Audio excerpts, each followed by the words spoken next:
All right, everyone, welcome to Lesson 2, Congruence Criteria for Triangles. We're going to talk about side angle side today, and what that means is we have a side, an angle, and a side that is congruent to another one. In this case, we have single tick marks, so these two represent that those sides are congruent. The swooshes represent that the angles are congruent, and the double tick marks represent that the sides are congruent. So in this case, two pairs of sides and the included angle are congruent, therefore the triangles are congruent. So what we're going to do is take a look at the bottom half of the page now, which looks like this. And on the bottom half of the page, it clearly shows that we took this first triangle, and in essence we translated or did a translation for the triangle so that we could see that triangle ABC and A prime, B prime, C prime are the same. Then the rigid motion, we move the triangle up through translation vector A prime A. Then over here we seem to have rotated the triangle, and then we reflected it over line AC. So that's the composition of rigid motions that would in fact map the first triangle onto the second. Anytime you have a composition of rigid motions, we produce congruent triangles. So let's take a look at the back. On the back of this page, it says in order for side angle side to be used to prove the triangles are congruent, draw in the missing labels. So here we have two sides congruent, we have another pair of sides congruent, and with side angle side, it's important that the angle is in between the two sides. This angle here is in between the two sides, and that angle there is in between the two sides.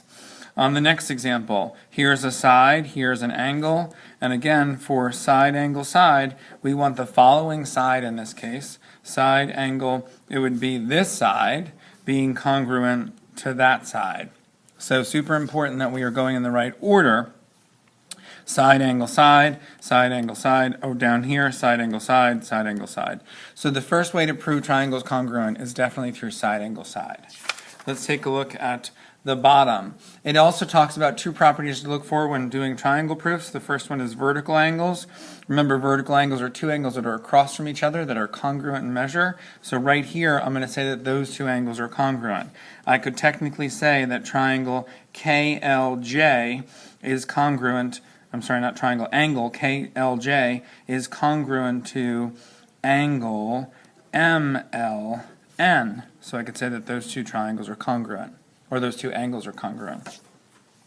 Over here on the reflexive side, you will notice that this side right here is the common side. I'm always allowed to say that AC is congruent to itself, and that's the reflexive property. Now let's take a look at an actual proof, which is on the next page. So in this case, we are given angle LNM, so that's this angle right here, is congruent to LNO, so that's that angle right there. Go ahead and mark that for me, please. It also says that MN, this piece, is congruent to ON, which is this piece. Now, in order for me to use side angle side, it appears as though I'm short a piece. So we're going to use reflexive on LN, and then I will be able to say that the two triangles are congruent based on side angle side. Notice the proof. So I'm trying to prove the triangle on the left is congruent to the triangle on the right. So the proof would look something like this. Please go ahead and copy this. So the angles are congruent given, the sides are congruent given, and then we're going to use the reflexive property, and we're going to use side angle side on the two triangles. I'll wait while you copy that.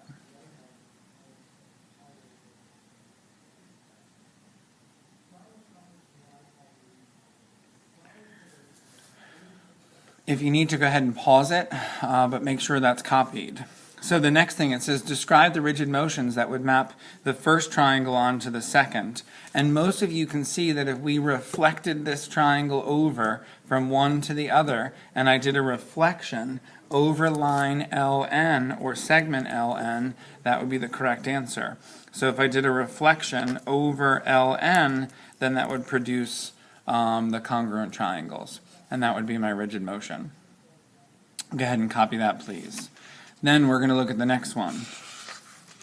So on the next one, we're going to label first. It says HGI HGI, so that's this angle here, is congruent to JIG, so I'm going to mark those congruent. It also tells me that HG is congruent to JI, so I'm going to use those pieces. And right now, I currently have a side and an angle, so I'm looking for this last side. The last side that I'm going to use is definitely reflexive in this case, and then I can prove that the triangles are congruent. So the proof would look something like this. The angles are congruent, given. The sides are congruent, that was given. And then I'm going to use the reflexive property on GI, and then I could say that the triangles are congruent based on side angle side. So certainly plenty of writing, but that's how you have to do it. Then the last one in this case, it wants to know the rigid motion that would map the first triangle, JIG, onto the second triangle. And this is a little tricky. There's a couple of different answers here, but I think the easiest answer was if we did a rotation of 180 degrees through the midpoint of GI. So rotation through the midpoint of GI, and you want to make sure that you write down that it was 180 degrees. So if I took this triangle and I rotated it 180 degrees around that point, I would wind up with the second triangle. Thanks, and I'll see you soon.